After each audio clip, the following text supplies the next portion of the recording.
global happenings today. We communicate, we analyze global news.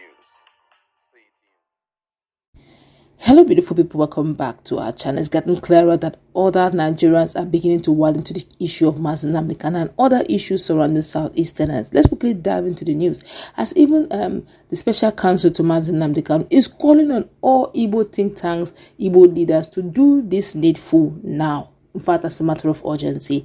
But before going to the newspaper, can you subscribe to our channel? According to a human rights activist and the national president, ambassadors of peace and enlightenment, APEF, Comrade Xavier Iche has blasted Igbo leaders and described them as quite a shameless set of persons. Now, Comrade Iche said the so-called Igbo leaders have turned themselves into slaves who cannot speak for the Igbos because they have sold themselves shamelessly. He noted that leaders from other tribes are busy protecting the interests of their people, unlike the Igbo leaders who are silent in the midst of marginalization and intimidation of Igbo people in Nigeria. The painful thing is that those self-acclaimed Igbo leaders in government, a national assembly, traditional rulers, and other influential sectors of the economy have compromised so much to the extent that they can't speak for Igbo because of commitment. Iche asks rhetorically if those Igbo leaders can mention one single thing any of them have achieved for Igbo in Nigeria. Igbo are passing through some pains, harassment and intimidation, and nobody will speak for them, and yet some claim that they are Igbo leaders. The leaders have turned deaf and dumb over the predicament of Nnamdi Kanu because of compromise. He stated that there is nothing the young people will learn from the leaders, unlike other tribes like Yoruba and Hausa, whose leaders speak and protect their interests. Iche advised the leaders to retrace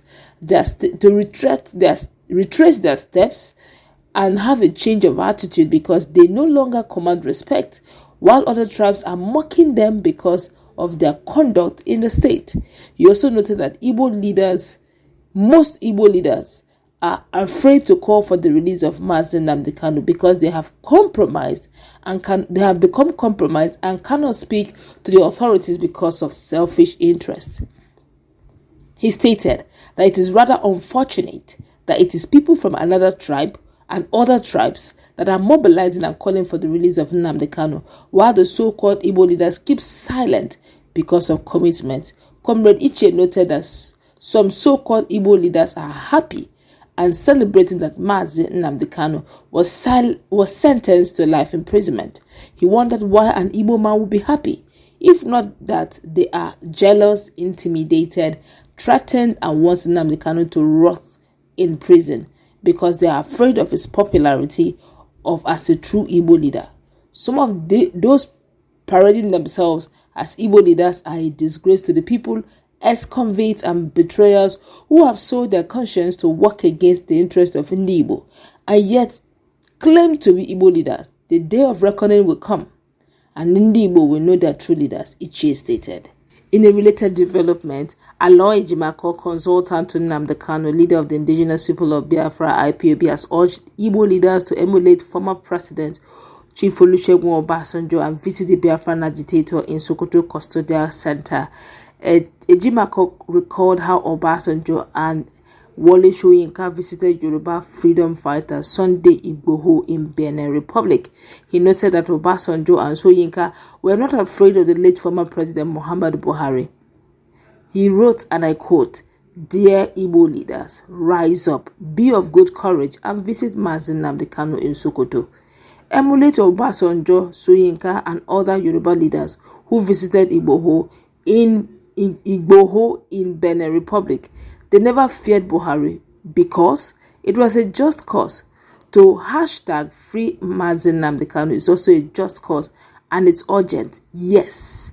Recall that Justice James Omotosho of the Abuja Federal High Court Division had convicted Kanu to life imprisonment for charges bordering on terrorism. Following the conviction, Justice Omotosho ordered the IPOB leader to serve his time in the Sokoto Custodial Center. Since arriving at Sokoto Custodial Center, Governor Alex Oti of Abia State has paid him a visit. Just a few hours ago, Governor Alex Oti's frontal team was actually moved against by UGM. Thank God there was no casualty, and there was also no injuries, no blood, no life lost. But this speaks volume. My colleague is in the house. What's your take and your make on what these leaders are saying, come on, other tribes are protecting their own, other tribes are looking after their own.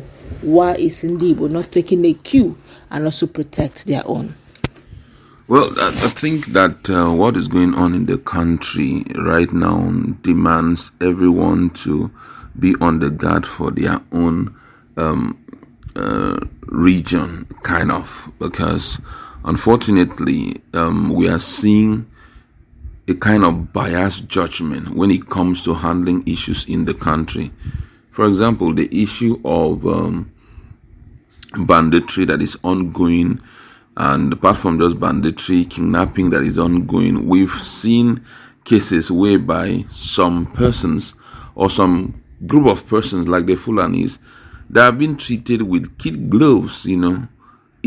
Crimes that they have committed are very monstrous crimes. They are crimes that should be considered, call it terrorism, and you're not wrong. There are crimes that should be punishable by death. But you just notice that no one seems to be interested in it. I mean, just imagine some of the cases we are seeing. Changing president is busy pushing around trying to change defense minister and all of that. All what this requires is just drones everywhere, and then police will move in, track these guys with drones, and then you get this thing solved in a snap of the finger.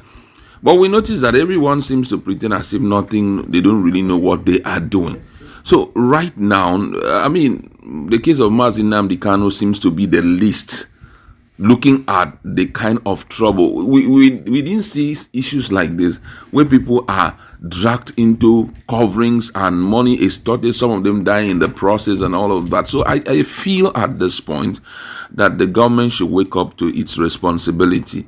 And also the Igbos also, they should expedite action in trying to secure at least a political solution for the release of Nnamdi Kanu, because the longer he stays there, by the time we walk into the political season where everyone will be looking for re-election and all of that, he must have spent reasonable number of years, and that's going to start from January and it will run till, May next year. No one can tell what will happen. I know most of them would like to use him to broker, support for the president, use it to broker for positions and all of that. But guess what? He's not that kind of failure that you can do that with. So I think at this point, all hands should be on deck and see how you can talk to the president and see a way of solving this crisis. And let Nnamdi Kanu also understand that right now the president is doing all within his power to see how he can bring the Igbos to the center. This will go an extra mile